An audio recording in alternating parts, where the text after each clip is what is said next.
नींद का भ्रमजाल।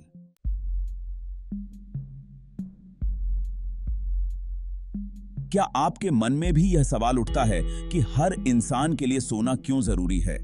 हम सभी जानते हैं कि जब हम सोते हैं तो हमारा दिमाग आराम करता है, लेकिन इससे भी महत्वपूर्ण बात यह है कि जब हम सोते हैं तो हमारे दिमाग में कई चीजें चल रही होती हैं। जैसे हमारे चेतन मस्तिष्क का सारा डेटा अवचेतन मस्तिष्क में स्थानांतरित हो जाता है। जागते समय हम अपने मस्तिष्क का केवल 3% ही उपयोग करते हैं, लेकिन जब हम सोते हैं तो हमारा दिमाग अपनी क्षमता का 8% उपयोग करता है। लेकिन बस 1 मिनट, हमने पढ़ा है कि जब हम सोते हैं तो हमारा मस्तिष्क आराम करता है। तो इसका जवाब क्या है? इसका उत्तर यह है कि दिन में जागते समय दिमाग को यह सब काम करने का समय नहीं मिलता है, इसलिए दिमाग सोते समय यह सब काम करता है। यह दिमाग के लिए आराम है।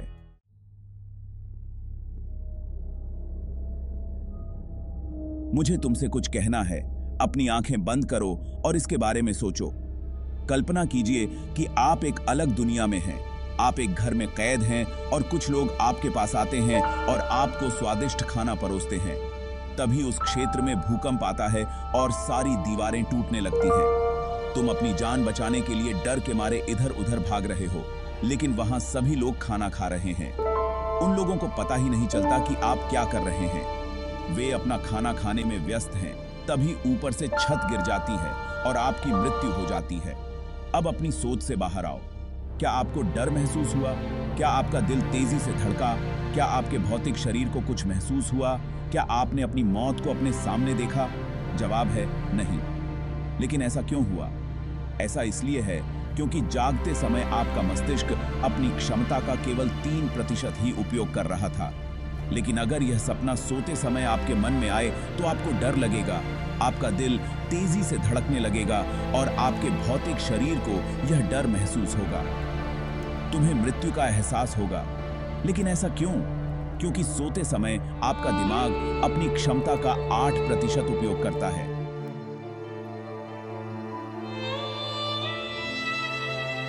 मैं, लेखक, एक बार एक भयानक सपना देखा।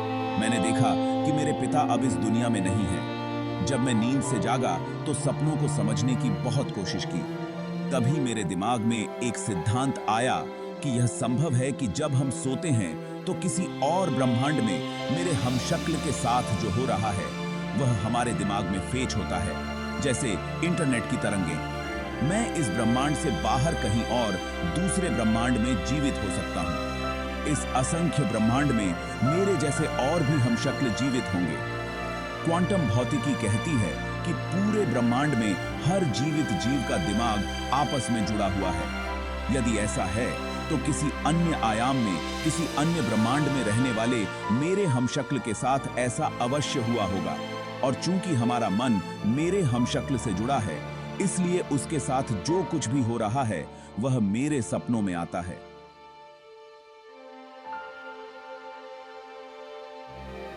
एक समय की बात है। बिहार की राजधानी पटना में युवांश नाम का लड़का अपने घर की बालकनी में टॉर्च की मदद से बिजली का बोर्ड ठीक कर रहा था। जुलाई का महीना चल रहा था।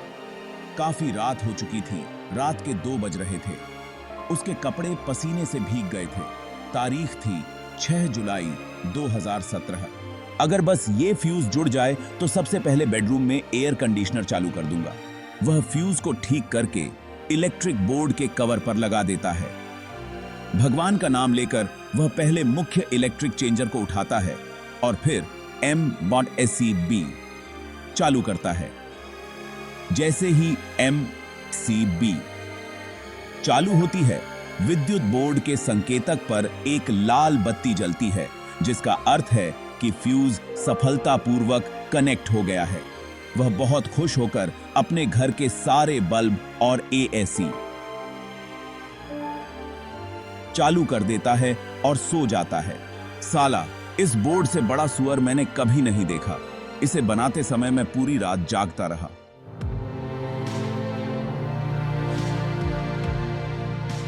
तभी उसे बाहर कुछ अजीब आवाजें सुनाई देती हैं। वह उठता है और घर की बालकनी से बाहर देखता है। घर के बाहर से तेज रोशनी आती दिखाई देती है। कुछ ही देर में गर्मी और रोशनी इतनी तेज फैल जाती है मानो दोपहर के 1 बज गए हों। कुछ देर बाद रोशनी खत्म होते ही दूर धरती से काले धुएं का गुंबद आसमान की ओर देखता है। आवाज इतनी तेज थी कि 3 घंटे तक सबके कान बहरे हो गए। सभी लोग इधर उधर भागने लगते हैं। 9 घंटे के बाद भारत के प्रधानमंत्री इंडियन इंटरनेशनल पर एक वीडियो प्रसारित करते हैं जिसमें वह भारत के सभी लोगों से अपने देश की सुरक्षा के लिए जल्द से जल्द सेना में शामिल होने का आग्रह करते हैं। किसी को नहीं पता था कि देश में क्या चल रहा है। भारत के प्रधानमंत्री लोगों को यह आश्वासन देते हैं और कहते हैं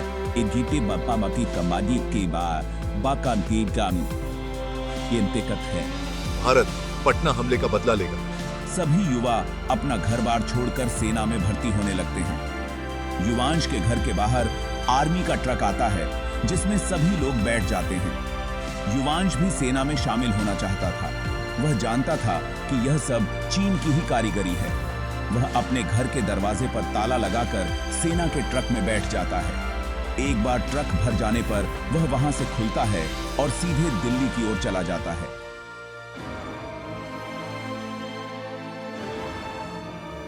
जब वह नीचे वाले कमरे में पहुंचता है तो हैरान रह जाता है। वे 2 लोग और कोई नहीं बल्कि उसके सबसे अच्छे दोस्त अमन और आकाश थे। युवांश को उनकी बातें और उनकी आवाज जानी पहचानी लग रही थी। नीचे के कमरे में 2 लोग धीमी आवाज में फुसफुसा रहे थे। वह धीरे धीरे सीढ़ियां चढ़कर घर के निचले कमरे की ओर बढ़ता है। दूर दूर तक दूसरा और कोई घर नहीं था। हर कमरे में 1 वॉट का पीला बल्ब जल रहा था। घर 3 मंजिला था। उसके हाथ में वही मशीन गन थी। जब उसकी आंख खुलती है तो वह खुद को रात में एक अनजान घर में फर्श पर सोता हुआ पाता है। खून की कमी के कारण वह बेहोश हो जाता है। युवांश के बाएं पैर में 4 गोलियां लगी थीं, जिसके कारण उसके शरीर का खून पूरे ट्रक में फैल गया था। कुछ सैनिक घायल हो गए और कुछ सैनिक मारे गए। बीच रास्ते में उसके ट्रक का टायर ब्लास्ट हो जाता है। तभी बाहर से कुछ आतंकियों ने ट्रक पर फायरिंग शुरू कर दी। सेना का ट्रक सभी हथियारों के साथ अपने गंतव्य के लिए रवाना होता है। 3 घंटे की ट्रेनिंग के बाद उन्हें जम्मू कश्मीर भेजा जाता है।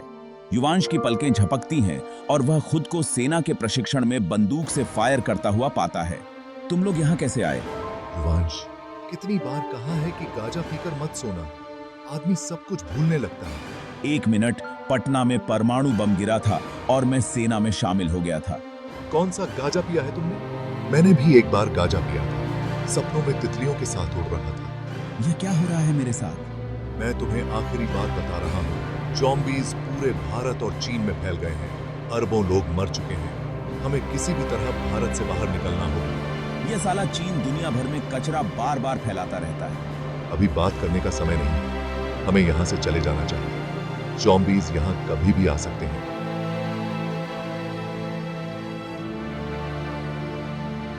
वो तीनों अपनी मशीन गन लेकर वहां से निकलते हैं और अपनी कार में बैठ जाते हैं। कार धीमी आवाज में तेजी से चल रही थी। रात के 1 बजे थे। कानपुर में गंगा नदी के किनारे गाड़ी रोकते हुए अमन आकाश से कहता है, ये लो बोतल, थोड़ा गंगा नदी से पानी भर के ले आओ। रात का समय था। सब कुछ शांत था। गंगा नदी अपनी धीमी रफ्तार में बह रही थी। पानी भरते समय आकाश खुद से डरते हुए कहता है, मुझे ज़ॉम्बीज़ से डर नहीं लगता, बस उन्हें देखकर मैं थोड़ा परेशान हो जाता हूँ। तभी तेजी से आते ज़ॉम्बीज़ की चीखें सुनाई देती हैं। आकाश तुरंत हाथ में पानी की बोतल लेकर कार की ओर दौड़ता है, लेकिन वो ज़ॉम्बीज़ उन्हें चारों तरफ से घेर लेते हैं। तब तक आकाश कार में बैठ चुका था। उसके पास 2 ही विकल्प थे। पहला विकल्प था कार को जल्दी से गंगा नदी में डुबो देना और दूसरा विकल्प था अपनी जान जोखिम में डालकर लाशों से लड़ना। अमन को पहला विकल्प सही लगता है। निर्णय सरल था। अमन कार को गंगा नदी में प्रवेश कर देता है। धीरे धीरे पानी का स्तर बढ़ता गया। पानी कार समेत सब कुछ निगल जाता है। सांस न ले पाने के कारण तीनों बेहोश हो जाते।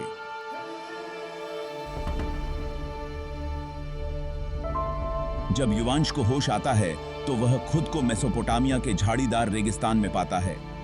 युवांश की नजरें जिधर तक जा रही थीं, वहां तक कोई नहीं था। वह अब पूरी तरह टूट चुका है। वह रेगिस्तान में बैठकर अपनी मौत का इंतजार कर रहा था। उसकी मशीन गन उसके बगल के टीले पर पड़ी थी।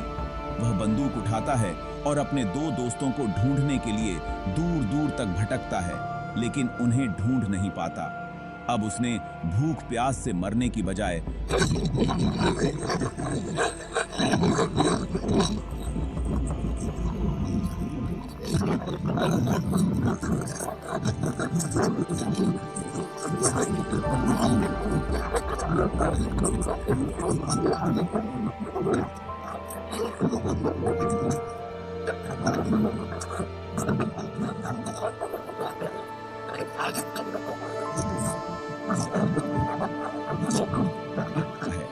उसने पीछे मुड़कर देखा तो उसका दोस्त आकाश था, जो उसके पीछे खड़ा था। तुम अकेले अकेले मजे कर रहे हो। युवांश आकाश को देखकर बहुत खुश होता है। युवांश जब आकाश को देखता है तो उसे जीने की एक उम्मीद मिलती है। 10 किलोमीटर तक भटकने के बाद तुम्हें मैंने यहाँ पाया है। आकाश युवांश को पानी की बोतल देते हुए कहता है, थोड़ा पानी पी लो, यहाँ मेरे पास सिर्फ यही है।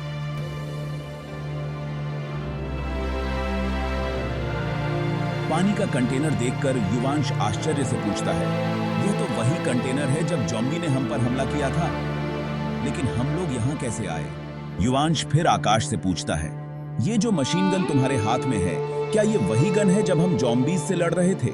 हाँ दोस्त, यह वही मशीन गन है, लेकिन मुझे नहीं पता कि हम लोग यहाँ कैसे आए। हम सबके साथ कुछ अजीब हो रहा है जो हमें भी पता नहीं।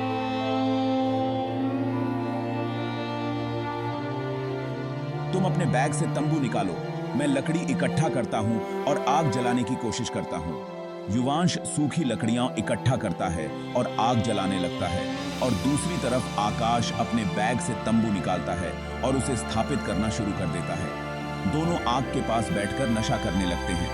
तभी उनके पीछे कुछ दूरी से कुछ तेजी से उनकी ओर आता है। केचेरे है। यह कार देखी देखी सी लग रही है ना? ये वही ज़ॉम्बी कार है। हाँ यार, ये कार देखने में हमारी कार जैसी लगती है, लेकिन ये यहाँ कैसे आई? जब कार पास में रुकती है तो अमन उसमें से बाहर आता है। कैसे हो मेरे दोस्तों? आकाश इतना खुश होता है कि आसमान में फायरिंग करने लगता है। जब अमन उनके पास पहुंचता है तो युवांश उससे पूछता है, हम यहाँ कैसे पहुंचे? हम पे तो जॉम्बीज ने अटैक किया था और हम लोग तो गंगा नदी में डूब रहे थे। शांत हो जाओ युवांश, मैं तुम्हें सब कुछ बताता हूँ। जब हम गंगा नदी में डूब रहे थे तो वहां एक वर्म होल खुल गया था। हम सीधे वर्म होल से होते हुए यहां पहुंचे।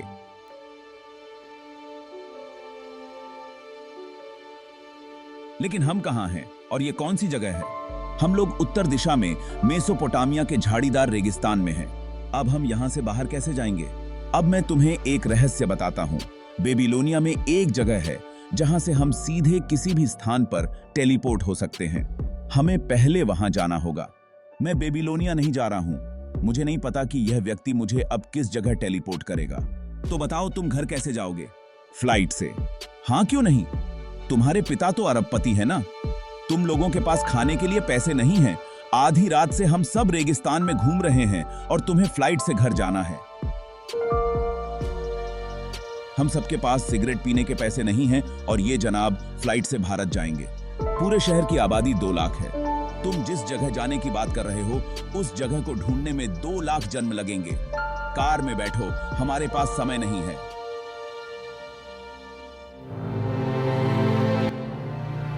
मुझे बहुत भूख लगी है, काश मुझे कुछ खाने को मिलता। कार में खाना है जो 1 हफ्ते तक चल सकता है। अमन कार को बेबीलोनिया शहर की ओर ले जा रहा था। अभी भी आधा रेगिस्तान बाकी था। हमारे साथ कुछ तो बेहद अजीब हो रहा है। तुम्हारा दिमाग शायद घूम रहा है। तभी कार एक छोटे पत्थर से टकरा जाती है और इंजन से धुआं निकलने लगता है। जब वे कार से बाहर आते हैं तो देखते हैं कि वह एक पत्थर से टकराकर कार खराब हो गई है। युवांश अपने मोबाइल की टॉर्च जलाता है और कार का इंजन चेक करता है। वह कार के इंजन कूलेंट में पानी डालता है और उसे स्टार्ट करता है, लेकिन कार फिर भी स्टार्ट नहीं होती। शायद कार की बैटरी डाउन हो गई है। एक बार बैटरी भी चेक कर लेनी चाहिए। वह फिर से कार का इंजन खोलता है और देखता है कि बैटरी के तार आपस में शॉर्ट सर्किट हो गए हैं।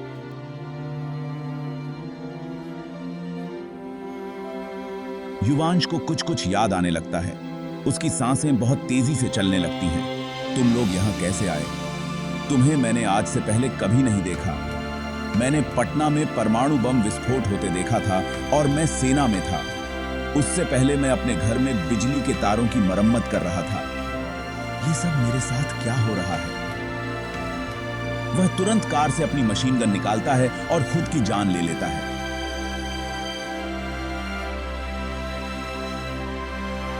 जैसे ही वह अपनी आंखें खोलता है, वह खुद को घर में अपने बिस्तर पर सोता हुआ पाता है। तारीख थी 7 जुलाई 2017। सुबह के 9 बजे थे। उसने अपने मोबाइल, इंस्टाग्राम और अपने सभी निजी संपर्कों के नंबरों की जांच की, लेकिन अमन और आकाश नाम के उसके दोस्त का कहीं पता नहीं चला और वह अपने जीवन में उनसे कभी नहीं मिला था। अमन और आकाश सिर्फ युवांश का भ्रम थे।